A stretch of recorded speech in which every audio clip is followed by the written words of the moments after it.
amala gaarii barattootaaf dhiyeessuu jalqabeera. Kanaaf barattoonni keenya akkasumas warri beekumsaaf hubannaa barnoota amala gaarii kana qabaachuu barbaadan akkasumas warreen biraa hordofuu barbaadan subscribe gochuudhaan, share gochuudhaan, like gochuudhaan, comment gochuudhaan akka sanyii akaadaamii wajjin taatan isiniin jedha. Barsiisaa Nagaasaa Galaanaatii Yuunivarsiitii Bulee Horaatti kallattiidhumaan gara kilaasii keenya guyyaa har'aatti dabarraa. Maaliifidha barnoota namummaa fi amala gaarii kana biyyoonni garaagaraa kan lammiiwwan isaaniif kennan yookaan kaarikulamii isaanii keessatti kan isaan kennan isa jedhu ilaalla. Gabaabaadhumatti biyyi tokko lammii gaarii waa'ee biyyaa yaadu, waa'ee hawaasaa yaadu, waa'ee nageenyaa fi dimokiraasii yaadu oomishuu barbaaddi waan ta'eef gabaabaadhumatti kaayyoon barnoota lammummaaf amala gaarii biyyoota garaagaraa keessatti kennamu inni ijoon aadaa dimokiraasiif nageenyaa ijaaruudhaaf. Aadaa dimokiraasiif nageenyaa gadi fageessuudhaaf, hidda isaa lafa qabsiisuudhaaf, nageenyaan misoomni akka gaggeeffamu, nageenyaan hojiin akka hojjetamu, nageenyaan hawaasni uummanni biyyattii akka jiraatan fi dinagdeen biyyattii, aadaan biyyattii, hawaasummaan biyyattii keessa jiru akka jabaatuuf. Kanaaf barnoonni kun biyyoota garaagaraa keessatti maqaa garaagaraa qaba. Biyya South Africaatti right education jedhama. Barnoota mirgaa jedhama. Biyya Ameerikaa fi Jarman keessatti barnoota lammummaa jedhamuudhaan kennama kaarikulamii. Biyya Singaappooritti barnoota lammummaa fi amalaa jedhamee kennama. Akkasumas biyya Itoophiyaatti immoo barnoota lammummaa fi amala gaarii jedhamee kennama jechuudha. Egaa chapter 1 waa'ee understanding citizenship education ethics and morality irratti xiyyeeffata. Kanaaf introductory dha chapteriin kuni. What is civics? Civicsiin maali? Hiikkaan namoota baay'eedhaan irra caalaatti fayyadamamu. Civicsiin qorannoo mirgaa fi dirqama lammiileetii isa jedhu. Kanaaf waa'ee mirgaa fi dirqama lammiiwwanii qo'ata jechuudha.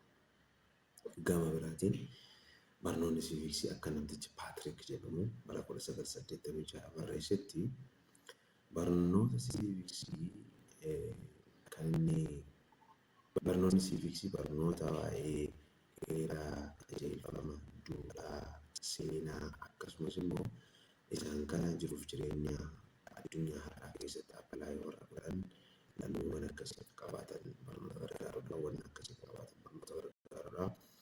Gama biraatiin immoo barnoonni lammummaa kun beekumsa karaa yookaan means fi activities that encourage students to participate actively in democratic life, accepting and exercising their rights and responsibilities. Barnoonni lammummaa amala gaarii kun beekumsa kenna akkasumas karaa ittiin hirmaannaa kallattii hirmaannaa agarsiisa. Gochaawwan barattoonni democratic life keessatti jireenya demokiraasii keessatti gochuu qaban argisiisa. Gama biraatiin immoo mirga isaanii jireenya isaanii akka fudhatanii fi isa kana immoo akka exercise godhaniif barnoota hubannaa isaanii kennudha jechuudha. United Nations Development Programmiin akka riippoortii bara 2004 irratti yeroo baay'ee kun waa'ee development waa'ee misoomaa irratti xiyyeeffata. Misooma keessaa barnoota tokko misooma barnootaa. Akka lafa kaa'etti civic education jechuun yookaan barnoota lammummaa jechuun karaa itti lammiileen dimokiraasii fi misooma keessatti adeemsa misoomaa guddisuu keessatti kallattii isaan barnoota baratanii hirmaannaa gaarii hirmaata si'aayina qabu hirmaatanidha. Yookaan hirmaannaa si'aayina qabu akka hirmaataniif lammiiwwaniif hubannaa kenna. Maal keessatti? Dimokiraasii keessatti, misooma keessatti, guddina keessatti.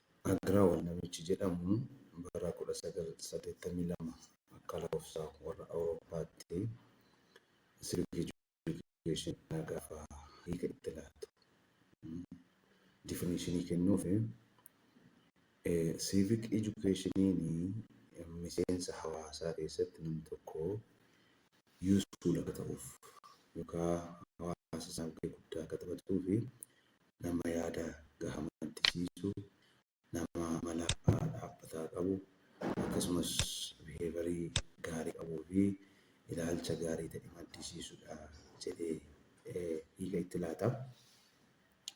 Gama biraatiin civic education kun adeemsa lammiileen yaangi ta'an dargaggoota ta'an biyya tokko keessa jiraatanii beekumsa, dandeettii akkasumas immoo ilaalcha gaarii argatanii fi baratan sun immoo ilaalchii fi beekumsi dandeettiin isaan argatan kun immoo lammii gahumsa qabuu fi itti gaafatamummaa fudhachuu danda'an oomishuudhaaf gargaara. Kanaaf adeemsadha. Akka adeemsaatti ibsa. Inni biraa civic education akkuma armaan olitti caqasne, akkuma armaan olitti haasofne, civic education kaayyoon isaa inni guddaan lammii itti gaafatamummaa fi akkasumas gahumsa qaban dandeettii, beekumsa akkasumas jijjiirraa amalaa fiduu danda'an sanaanis immoo biyya isaanii, hawaasa isaanii tajaajiluu fi gargaaruu danda'an oomishuudha. Egaa kun kan armaan olitti caqasne kun hiikaa yookaan definishinii barnoota lammummaaf amala gaariitiif kenname keessaa warra muraasa, hunda miti. Sababiin isaa namoonni kallattii garaagaraatiin qo'annoo isaanii irratti hundaa'uudhaan, haala siyaasa biyya isaanii irratti hundaa'uudhaan, jiruu jireenya isaanii irratti hundaa'uudhaan, waan meeqa irratti sababa garaagaraa irratti hundaa'uudhaan hiikaa itti laatu waan ta'eef. Hiikaa isaa definishinii isaa hamma kana erga jenne ammoo gara yaadrimee hubachuudhaaf, civic education kana hubachuudhaaf approachota jiran, conceptual approach yaadota jiran ilaalla. Yaadonni civic education kana hubachuudhaaf jiran lama. Isaanis tokko minimalist approach jedhama. Inni biraa immoo maximalist approach jedhama. Mee isaan kana wal dura duubaan ilaallu. Minimalist concept yookaan minimalist approach warri jennu kun barnoota civikii yookaan civic education kana akkaataa kanaan lafa kaa'u. Civic education kan kontentii baafata mataasaa qabu sanaa ala deemuu hin danda'amu. Baafata mataasaa kontentii qabiyyee mataasaa kan qabudha. Qabiyyee sana barattoota barsiisuudha jedha. Gama biraatiin civic education teacher based educationidha. Barsiisaarraa gara barattootaatti barnoota darbuudha malee barattoonni riispoonsii kennanii kan keessatti hirmaatan miti jedha. Inni biraa whole class teaching waggaa guutuu ta'uu danda'a, semesteera guutuu ta'uu danda'a. Baratanii erga baratanii booda immoo barattoonni waan baratan sana bifa qormaataatiin, bifa assessmentiitiin assess kan ta'anii qosanuma qofa kilaasii keessatti waan baratanidha jedhee lafa kaa'a. Gama biraan immoo school curriculum based dha.